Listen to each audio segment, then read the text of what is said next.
கர்த்தருடைய பரிசுத்த நாமம் மகிமைப்படுவதாக. பிரகாசம்.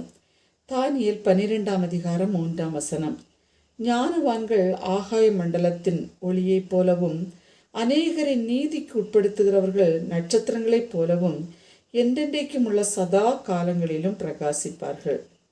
டிசம்பர் என்றாலே எல்லாருடைய நினைவில் வருவது கிறிஸ்மஸ் ஸ்டாரும் 25ஆம் தேதியும் தான் ஞாபகம் வரும். காரணம், உலகம் முழுவதும் உள்ள கிறிஸ்தவர்கள் மாத்திரமல்ல, மத இன மொழி பாகுபாடில்லாமல் அனைவரும் கோலாகலமாக கொண்டாடப்படுகிற ஒரு விழா கிறிஸ்மஸ் ஆகும். அனைவரும் தங்கள் வீடுகளிலும் ஆலயங்களிலும் வியாபார ஸ்தாபனங்களிலும் தொழில்கூடங்களிலும் அரசு அலுவல்களிலும் பள்ளிக்கூடங்களிலும் மருத்துவமனைகளிலும் இப்படியாக எங்கு பார்த்தாலும் பல வண்ணங்களில் நட்சத்திரங்கள் தொங்க விடுவதை காண முடிகிறது.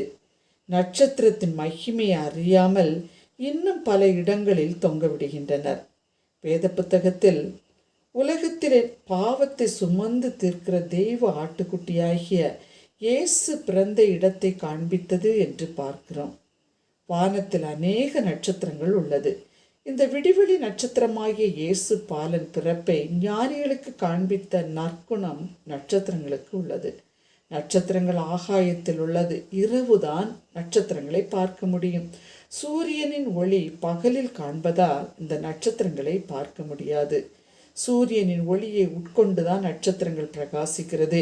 ஞானவான்கள் ஆகாய மண்டலத்தின் ஒளியைப் போலவும் அநேகரின் நீதிக்கு உட்படுத்துகிறவர்கள் நட்சத்திரங்களைப் போலவும் என்றென்றைக்கும் உள்ள சதா காலங்களிலும் பிரகாசிப்பார்கள் என வேதவசனம் கூறுகிறது. அன்பரே, நாம் ஒவ்வொருவரும் பிரகாசிக்கிற விடிவெள்ளியாம் இயேசுவின் பிள்ளைகள்.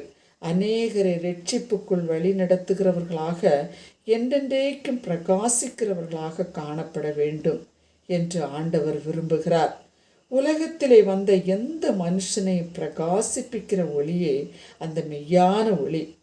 நாம் வாழ்வை ஒளி வீச உலகிற்கு வந்த இயேசு நம் இல்லத்திலும் உள்ளத்திலும் பிறந்துள்ள மகிழ்ச்சியை வெளிக்கொண்டு வரவே நட்சத்திரங்களை நாம் தொங்கவிட்டு மகிழ்கிறோம்.